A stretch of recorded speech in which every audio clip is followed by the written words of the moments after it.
Assalamualaikum warahmatullahi wabarakatuh. Sekarang kita akan membahas tentang bahasa Suryani ataupun wafak dan lain-lainnya ya. Jadi dulu bahkan sampai sekarang sebagian umat Islam khususnya dari NU ya banyak mengamalkan ilmu-ilmu hikmah. Ini menggunakan doa-doa atau mantra yang berbahasa Suryani seperti Imam Ghufran itu. Yang mana itu berisi nama-nama dari Tuhannya Yahudi ada. Kok bisa seperti itu? Ya. Bahasa Suryan ini merupakan bahasa Syria kuno. Makanya banyak istilah-istilah bahasa ini diserap ke bahasa Arab gitu. Yang mana ada pendapat Imam Asmuni bahwasanya ini bahasanya Nabi Adam. Seperti dalam kitab Tarikh Zaman ya. Begitu juga dalam Qisasul Anbiya itu juga menjelaskan bahwasanya Ibnu Katsir itu Nabi Adam itu termasuk bangsa Suryani juga. Dan juga para nama-nama para nabi itu juga menggunakan bahasa istilah dari bahasa Suryani. Misalkan Jibril, Mikail, Israfil, Ismail. Il itu merupakan kata dari bahasa Suryani yang artinya Tuhan. Sedangkan dalam bahasa Ibrani disebut dengan El. Nah, ini pendapat dari Ibnu Abbas dan Sayyidina Ibnu dan Ibnu Jarir. Nah, Nabi Ismail, Il itu sering ada di kitab Ilmu Hikmah karena memang itu dari bahasa Suryani ya yang artinya dengan Tuhan tadi. Bahkan ada Asmaul Husna atau nama-nama Allah yang dari bahasa Suryani. Disebut juga dengan Ismul Suryani. Bahkan para nabi dan orang-orang soleh zaman dahulu sebelum Islam itu menggunakan nama-nama Allah dalam bahasa Suryani ini sebagai doa, zikir atau dibuat raja. Karena Ismul Suryani ini bagian daripada Ismu Adzam. Ini ada di sini. Terutama oleh Syamsul Ma'arif ya, oleh Ali Al-Buni itu. Ini ada kaitannya sebenarnya. Jadi nama-nama yang aneh yang asing lah bagi kita terutama di Indonesia. Itu sebenarnya nama-nama itu ada juga nama-nama Tuhannya dari Yahudi itu.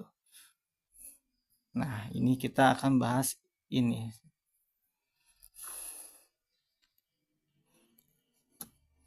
Ya. Jadi memang seperti itu. Jadi Yahweh, orang Yahudi nyebutnya Tuhan itu Yahweh itu. Mereka itu sakral suci, jadi nggak mau menyebut Yahweh. Jadi sebutnya Adonai, Adonai.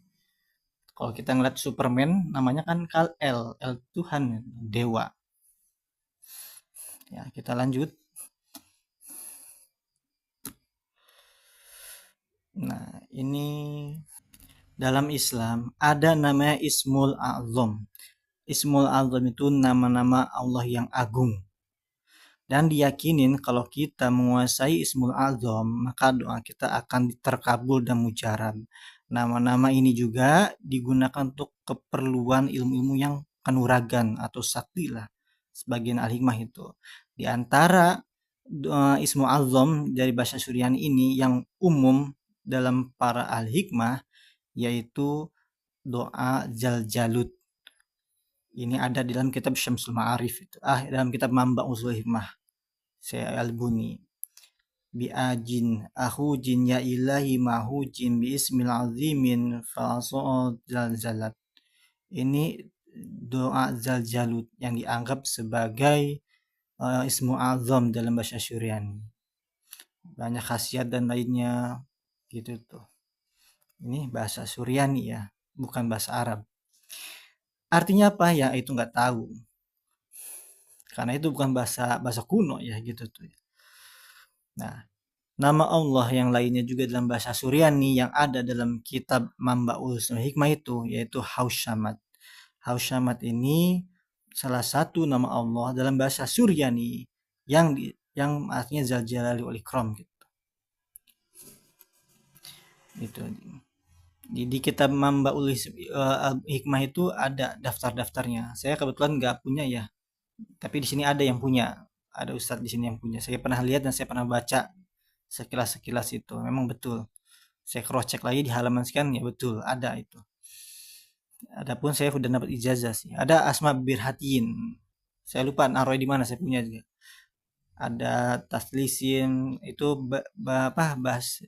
Birhatiyah. Ada Ismul Barhatiyah. Ada ya. kayak Kaulhaunadin, Kebarsyanin, Kazahirin, Namusyamalahin, Barhayula, Bishayikhalahin, Fasmazin, Al-Dukulaitin, Qabratin, Koyaha, Kaidahwala, Syamkhomir, Syamkhohirin, Syamhahirin, Bikah Tohunihin, Basyarishin, sini juga ada sih Syamkhoisan kalau di sini. Ada yang Hayya ini banyak bahasa Suryani di sini. Nah, bahkan dianggap ini nama-nama Ismu A'zam yang digunakan oleh Bani Israel dan umat-umat terdahulu sebelum Islam oleh orang-orang soleh. Gitu tuh katanya seperti itu ya. Jadi di tiap-tiap nama orang-orang soleh zaman dahulu sebelum Islam, apakah benar itu nama-nama itu benar dari bahasa Suryani dan artinya itu alam ya. Karena nggak ngejamin Injil, Taurat aja banyak dirubah ya, apalagi yang lain-lainnya, kitab-kitab lainnya. Allahu alam. Karena bisa-bisa aja nama-nama ini itu nama-nama berhala atau nama-nama iblis dengan bahasa Surani yang kita nggak tahu. Wallahu alam. Wallahu alam. Kita kan hanya taklid. Banyak kita sumber dari Imam Al-Buni ini kan dia itu pada masa-masa itu kan memang banyak musimnya filsafat ya. Bahkan beliau juga banyak Imam Al-Buni ini mengadopsi dari pemikiran Aristoteles, Herodotus yang ada di Yunani, yang di Eropa. Waktu itu Eropa masih yaitu ada bahasa-bahasa dewa-dewanya orang Yahudi seperti Ahyu Syaroya, Adunaya, Asobautin, Alushadaya. Ini nama-nama ini muncul dalam kitab-kitab kitab-kitab sihir di kalangan Yahudi. Nah, ada kitab Goyatul Hakim. Oh ya. Di situ ada doa-doa raja yang memuat 4 nama-nama tadi, Ayasaroyan, Adunai, Asobautin, Alushadaya. Itu ada di situ. Nah, kitab Maslama Al-Madni ini diterjemahkan ke dalam bahasa Latin dengan judul Picatrix. Itu ada ketika jadi Google itu Picatrix ya. Itu termasuk kitab sihir dan astrologi yang dikenal pada waktu dulu di abad pertengahan itu. Itu kitab-kitab yang digunakan oleh orang Eropa, bukan hanya Islam ya, tapi digunakan oleh orang Eropa, digunakan yaitu untuk menyihir dan lain-lain. Padahal itu diterjemah dari bahasa Arab ke bahasa Latin dan sebaliknya.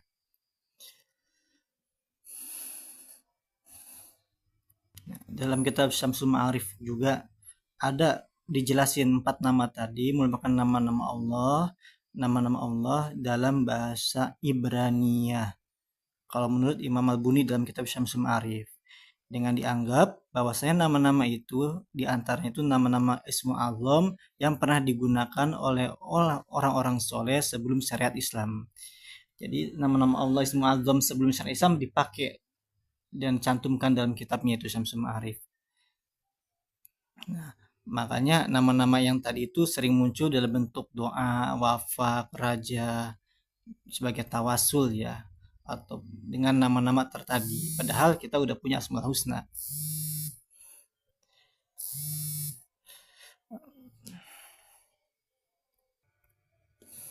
Di kitab-kitab ulama sufi juga ada yang menjelaskan tentang kayak seperti ini.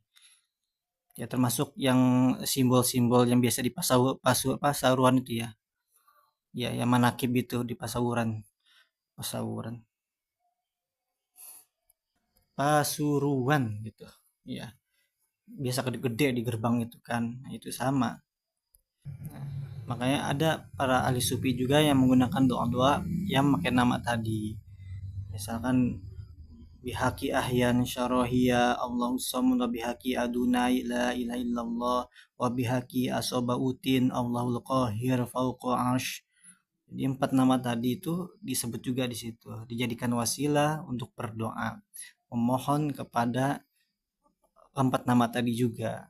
Apa artinya? Asal nama Ahyan Sarohian Adunai yaitu tadi dari dewa-dewa Yahudi. Jadi itu gelar nama Tuhannya Yahudi. Salah satu dari 7 nama yang diagungkan oleh Bani Israel ya. Makanya ada yang kayak Yahudi Kabala itu ada eh, Sheva Hasemot ya. Ada lilin kayak garpu itu pasti lilinnya 7 itu. Itu melambangkan tadi dewa tadi. Yang 4 itu yang disebutin tadi itu Ahyan Sorahia tadi. Kalau ditulis di sebuah kertas, ditulis di sebuah benda, maka benda tulisan itu nggak boleh dihapus bagi orang-orang Bani Israel. Yang paling tinggi itu tuh Yahweh, Yahoyah, Yahweh, Yahuwa. Yang kedua pangkatnya Adonai, El, Elohim, Esadai, Terzafot, Eye, Eser, Ehyeh. Nah itu 7 dewa-dewa, gelar-gelar Tuhannya orang-orang Yahudi. Dan punten ya, kitab Taurat itu sudah dirobah, tidak murni lagi kitabullah. Ya, ini juga pernah disebut dalam Lisanul Arab ya, bahwasanya itu memang biasa dipakai oleh para rabi-rabi orang Yahudi. Karena memang dasarnya Pak ahli hikmah ini, pendiri-pendirinya yang kita membahas kita Al-Buni itu berdasarkan dari Al-Quran sebenarnya, yaitu berlandaskan dari Nabi Sulaiman ya, yang memindahkan istana itu si Asif itu ya, seorang waliullah itu menggunakan Asif bin Barkhiyah ini, itu memindahkan istana Ratu Balkis ini dengan Ismul Azam gitu tuh, dengan menggunakan orang terdahulu. Maka tetapi dalam bahasa Arab itu kan ya Hayyu ya Qayyum, dan karena Asif bin Barkhiyah itu bukanlah orang Arab, maka ya Hayyu ya Qayyum itu dibaca Hayyan Sorohia gitu tuh. Ahyan Sarohia itu artinya ya Hayyu ya Qayyum. Wakil arti Ahyan wa Sarohian itu ya Zal Jalali wal Ikram. Gitu tuh. Tapi menurut ulama dari Naqsbandiyah, Ahyan Sarohia itu artinya ya Hayyu ya Qayyum. Sedangkan Adunaya Asobautin itu artinya ya Zal Jalali wal Ikram. Nah, karena memang cerita-cerita tentang Asy bin Barkhiyah ini yang begini-begini itu dari cerita dari Bani Israel. Ya wallahu alam, apakah ini termasuk Israiliyat atau bukan? Karena banyak tafsir-tafsir dulu yang nggak mutabar itu banyak memasukkan Israiliyat ya, kisah-kisah Israiliyat. Kalau ahli tafsir pasti ngerti apa ini Israiliyat itu. Nah ini berimbas kepada ke ilmu tasawuf sebagian mengadopsi. Lalu waktu zaman abad pertengahan Imam Al-Buni ini memang waktu itu ahli tasawuf dan ahli fikih itu saling perang lah, perang pemikiran sampai di satu. Tapi ini waktu itu kan Imam Ghazali kan wafat 15 tahun kemudian, Imam Al-Buni baru lahir. Jadi Ihya Ulumuddin ini belum banyak menyebar. Ketika lama lambat bertahun-tahun kemudian, akhirnya banyak orang membaca kitab Ihya Ulumuddin, dan akhirnya inilah yang menyatukan antara fikih dan tasawuf pada zaman dahulu. Ya, memang Tuhannya orang Yahudi atau Bani Israel itu memang prinsipnya itu Tuhan yang sama dengan kita umat Islam, yaitu Allah. Tetapi kalau kita kan menggunakan Asma Husna dengan bahasa Arab, sedangkan mereka itu dengan menggunakan bahasa mereka, bahasa Ibrani, atau ada juga yang menggunakan bahasa Suryani. Cuma kita ini kan Al-Quran ini, Nabi Muhammad ini diutus itu sebagai upgrade lah dari kitab-kitab terdahulu. Kalau sudah ada Al-Quran, ada hadisnya ma'thur, kenapa pakai yang lama begitu tuh? Yang mana nggak aman daripada perubahan-perubahan, dan tidak aman dari Israiliyat, dan tidak aman dari sisipan-sisipan. Bisa aja nama-nama yang ada di sini, ya Sawusha Makhosin Sasin itu bisa aja itu nama-nama berhala zaman dulu itu. Khawatirnya seperti itu. Jadi pengaruh-pengaruh budaya mistik orang-orang Bani Israel zaman dulu ini masuk ke tradisi agama Islam gitu tuh, budayanya. Nah, masuk ke Indonesia juga dicampur dengan kejawen gitu ya. Jadi udah budaya dari Bani Israel zaman dulu sebelum Nabi Muhammad tuh masuk ke dalam Islam. Lalu di Indonesia juga, di kitanya juga ada yang kayak begitu dalam kejawen, itu akhirnya disatukan. Makanya ahli hikmah ini banyak macamnya, ada yang campur aduk, ada yang campur kejawen gitu, ada yang santri mah kebanyakannya ke ini sih, sumbernya dari kitab-kitab Imam Al-Buni, Imam Syamsul Ma'arif, Imam Bulughul Ismal, Jawahirul Ma'ah, Al-Aufaq, Sirul Jalil, Mujarobat, Khazinatul Asror, kayak gitu kalau kalangan santri. Tapi banyak juga punten oknum-oknum yang memanfaatkan ini, bahkan dicampur-campur dengan kejawen, dengan doa dari leluhurnya. Sama kayak abajadun, kita kan ngitung nama ya. Haris H berapa, A alif berapa, B berapa, dijumlahin berapa, dibagi 12 gitu, dibagi ini. Nah, ya seperti ini, saya ambil dulu. Nah, seperti ini.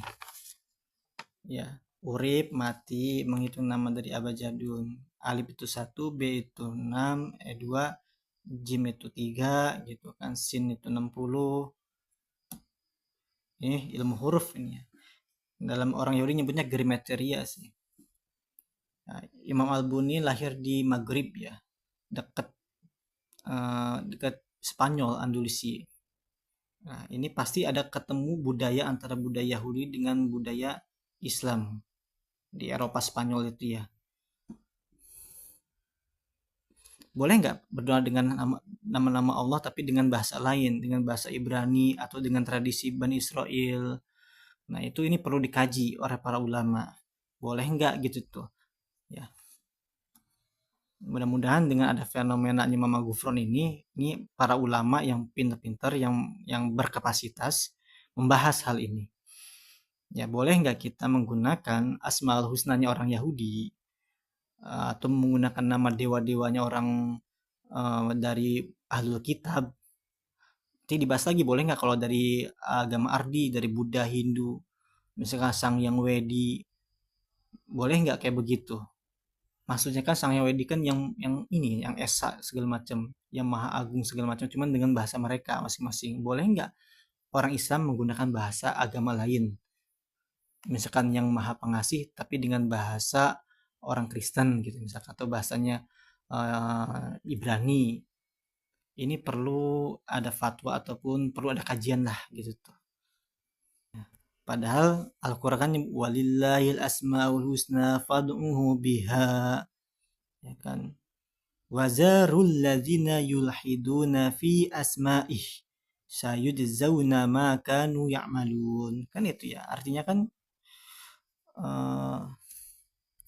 artinya kan walillahil asmaul husna, Allah itu memiliki asmaul husna, maka mohonlah kepada Allah dengan menyebut asmaul husna, dan tinggalkanlah orang-orang yang menyalahartikan nama-namanya.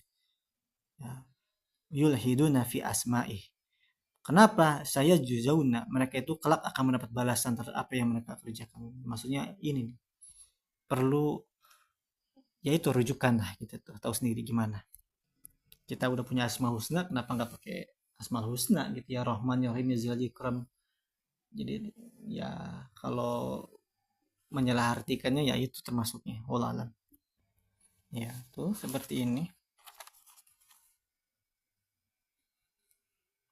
Ya, Syamkhoya, Syamkhoya, Syamkhoya, Syamkhoya, Syamkhoya satu.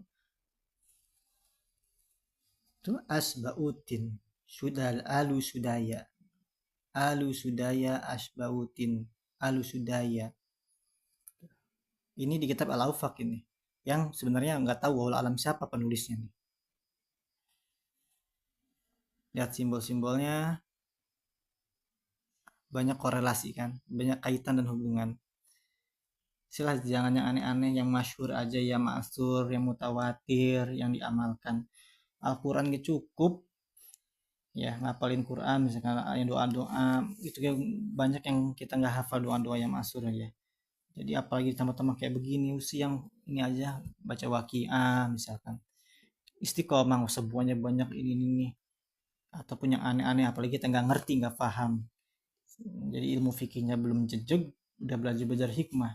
Banyak kan santri-santri yang males kayak begitu tuh, ngaji kitab nggak bisa ngehikmah gitu tuh, karena nggak mampu baca kitab, nggak mampu hafal Quran, akhirnya dia ngehikmah. Ini salah, ini salah kaprah. bahkan haram sebenarnya. Kalau memang fikihnya belum jejak, belajar kayak gitu bahaya. Apalagi tauhidnya belum mapan. Sila sing yang bener bae sih santri ulah macam-macam sing ngaji sing bener gitu bae.